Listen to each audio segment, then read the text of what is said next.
אני אקרא לך כמה דברים שכתב חיים לוינסון, בקצרה, מתוך טור ארוך, שקראתי את כולו אתמול, הייתי מרותק. תלחין אותו, תחבטם אותו ל-AI. אנחנו נלחין אותו, כן, הוא פשוט ארוך, זה יצא אלבום שלם. למה להמשיך להעמיד פנים? כותב חיים לוינסון אתמול, חבורת ערוץ 14 ועדר הביביסטים תומכי נתניהו ישמחו מאוד אם החטופים ימותו בשבי. לא מעניין אותם כן רפיח, לא רפיח, כן חמאס, לא חמאס. הם רוצים לדפוק את השמאלנים, ואם השמאלנים יתעצבנו כשימותו החטופים, אז שימותו החטופים. כך כותב אתמול חיים לוינסון. חיים, בוקר טוב. בוקר טוב, שי. קודם כל אני חייב להגיד שאני מאוד מתרגש לדבר איתך. ארז, אל תיפגע, אבל אתה יודע שי זה אליל ילדות, זה אגדה. זה אדם שאני מת עליו, ואתה יודע, אני מרגש גם לראות את הקימה שלך לתחייה, כבר הייתי בטוח שאתה כבר איננו. ובשנה האחרונה, מאז שנהיית ביביסט, תשמע, בכל מקום אני רואה אותך. כבר דאגתי לך, שי. לא, בוא נעל תדאג לי. אתה רומז שמשתלם להיות ביביסט, אבל אתה יודע, הוא לא קיבל תוכנית ב-12 שהשכר בה היא בערך, השכר ב-12 זה בערך פי 4 מהשכר ב-14 ובגלי ישראל, אם לא פי 8. פי 4? כמוך, אתה קיבלת, כן? חיים מרוויח, קודם כל אני לא יודע כמה מרוויחים ב-14. בוא יום אחד נשב ואני אספר לך, מהתקופה הקצרה שהגשתי עם ינון ברדיו התרשמתי שהוא מרוויח הרבה יותר ממני. אבל אתה יודע, בוא אני יכול להגיד לך כמי שהיה גם בצד שלך, בצד שלך מרוויחים הרבה יותר, בוא. כן, אבל אני אגיד לך משהו, שי, שקל, אפילו שקל לתוכנית. יש לכם מלא כסף אתם מקבלים כסף בחול ויש לכם... הקריירה שלך הייתה גמורה לחלוטין. היא הייתה גמורה. בשנה האחרונה נהיית ביביסט. תראה מה זה, יש לך בגלי ישראל, יש לך תוכנית שאני מאוד אוהב. יש לך תוכנית עם ידידי פתחי שאני מאוד אוהב אותו, הוא חמוד מאוד בטלוויזיה. אתה אוהב את כולם, הכל בסדר. עכשיו בוא ניגע, רגע. כל הפוסל במומו פוסל, אז לכן אני שואל, חיים, מה התעריף שלך כדי להפוך לביביסט, חיים? כנראה גבוה מדי, לא נראה לי שתעמדו בזה. בוא ניגש לעניין. אתמול... הטור שלך, אני בטוח שיושב סינואר קורא אותו וגרמת לו עונג גדול אתמול לסינואר. עונג גדול גרמת. כן.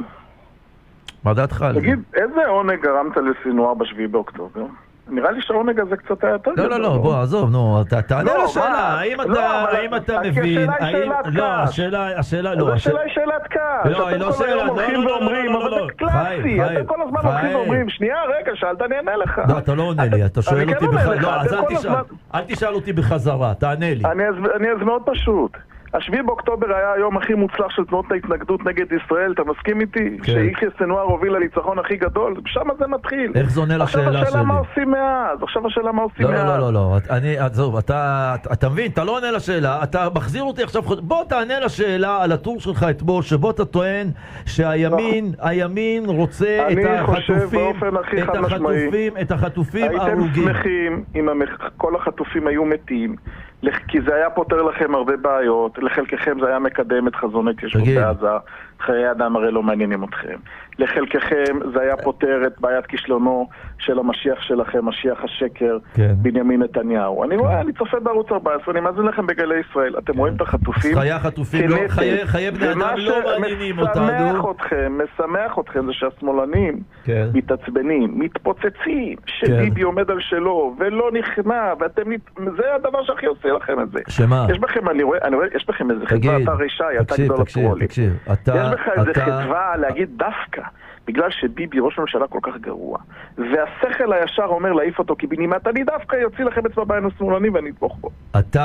אתה בעצם משרת את הנרטיב של חמאס, אתה מבין את זה? חמאס, אז אני אסביר. בוא, תראה הודעה שחמאס הוציא הבוקר. חמאס מוציא אתמול הודעה שקרית שאין מאחוריה שום דבר, שבה הוא כותב שהוא מסכים לזה הפסקת אש, הוא משחק בכם, והנה אתה ישר יוצא ותומך וטוען שממשלת ישראל היא זו שלא רוצה להחזיר את החטופים, שהימנים רוצים את החטופים מתים, בשעה... זה מה שיצא הבוקר מבחיר חמאס, זהיר ג'בארין, זה מה שיצא הבוקר בהודעה רשמית של מבחיר חמאס. אתה מבין? אני עמדתי שנתניהו אישית אין לו שום עניין עם החטופים חיים ומתים, הכל אצלו זה אינסטרומנט, הוא אדם פסיכופת, נטול רגשות. יפה, אז אתה וחמאס נמצאים על אותה אג'נדה. נו, אז מה? זאת האג'נדה של חמאס, זו המציאות. תגיד רגע, שאלה. איזה מציאות? תן לי שנייה. בוא נגיד ככה, חיים, אתה משוכנע שנתניהו הוא השטן, אני חושב הפוך, אני חושב שנתניהו יש מסירות נפש לעם ישראל ולאזרחי ישראל ולחטופים, שהיא מסירות נפש, מסירות הנפש שלו היא בעיניי מופתית, ואני ראיתי אותו בכל מיני סיטואציות, אבל אני שם את הוויכוח הזה בצד. אתה לא מאשים רק את נתניהו, הדמוניזציה שלך היא כבר חרגה מנתניהו לתומכיו, לביביסטים, למתנחלים. עכשיו תראה, אתמול שמעתי על הטקסט שלך כשהגעתי לערוץ 14, לתוכנית של אראל סגל, ואז סיפרו לי על הדבר הזה. ואחד האייטמים הראשונים בתוכנית, שמענו הקלטה של הקדוש, גיבור ישראל, יוסי הרשקוביץ, זכר צדיק לברכה. אדם שבשביעי באוקטובר התגייס, ירד, אדם בן 45, אבא ל6 ילדים, מנהל בית ספר, ירד, ומהשביעי באוקטובר נלחם, ובסופו של דבר הקריב את חייו ונהרג אחרי 3 שבועות בפעולה בבית חנון, אני חושב. והוא הגיע מההתנחלויות, ומההתנחלויות ירדו ב7 באוקטובר מאות מתנחלים אזרחים. אמת, נכון. ירדו ונלחמו בקיבוצים כדי להציל חיים של אחים שלהם. ומאז שהתחילה המלחמה, אחוז הנופלים בקרב המתנחלים והביביסטים, כל האנשים שאתה משמיץ אותם, אנשים הולכים ומסכנים את החיים שלהם ומקריבים את החיים שלהם ומאבדים איברים כדי להציל את אחים שלהם, ואתה בא וככה במחי מקלדת אלה אנשי הימין שאתה מדבר עליהם. לא אכפת מחיים של אחים שלהם, ואכפת להם רק ממשיח, לא יודע, כל הקשקושים האלה, לא קראת את הטקסט. אני אסביר לך, זה מאוד פשוט. קודם כל, זה לא מסתדר עם המציאות, חיים. זה מאוד פשוט, לא, זה מסתדר בקלות. אני אפר לרגליהם של כל האנשים, מכל המגזרים, שהלכו ונלחמו למען אחרים, וזה באמת מבטא את הלכידות שלנו כעם, אבל מתחת ללכידות הזאת כעם, צריך לשאול את השאלה, כי הרי אם לשיטתכם, הלחץ הצבאי הוא זה שיחזיר את החטופים. בוא נגיד שזאת התפיסה. הרי בנימין נתניהו עם המסירות נפש שלו, והעניין עם המסירות נפש הוא בכלל לא חשוב, השאלה היא מה התוצאות, לא מה ההשקעה. מה זאת אומרת? לא, אתה אמרת שלא אכפת מהחיים של החטופים. אתה אמרת שהוא פסיכופת, עכשיו אתה אומר לא אכפת מהמאמינים. אני אומר לשיטתך, אני מדבר על זה. אז אני שואל אותך. רגע, שנייה, בתחילת פברואר התחיל לדבר נתניהו על רפיח. עכשיו, אם אתם היה אכפת לכם, אתם הייתם עוזקים את עצמכם לעזה, לרחוב עזה, הכוונה, מה קורה? עם רפיח, אתה הבטחת רפיח. לפני 3 חודשים, לא עכשיו. אתם אמרתם שהלחץ הצבאי, ואיפה זה? והוא מורח זמן, אני שואל אותך שאלה, חיים. ובינתיים החטופים נהרגים, אתם ממשיכים לספר גם המבצע עכשיו.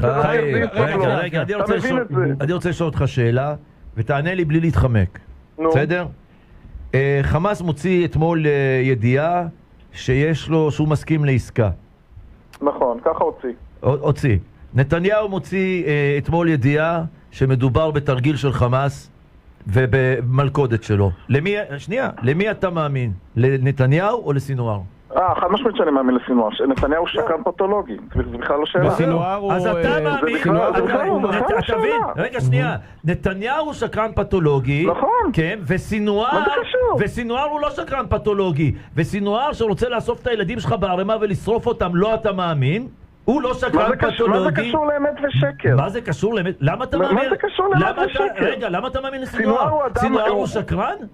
סינואר הוא חילת המין האנושי. אז איך אתה מאמין לו? זה לא רלוונטי. מה לא רלוונטי? אתה מאמין לחילת המין האנושי? אתה אומר שאתה חד משמעית מאמין לחילת המין האנושי. כי נתניהו הוא שקרן פתולוגי, שאין אצלו שום הבדל בין אמת ושקר, וזה מוכרח 15 שנה. מה זה רלוונטי? סינואר הוא אדם מתועב.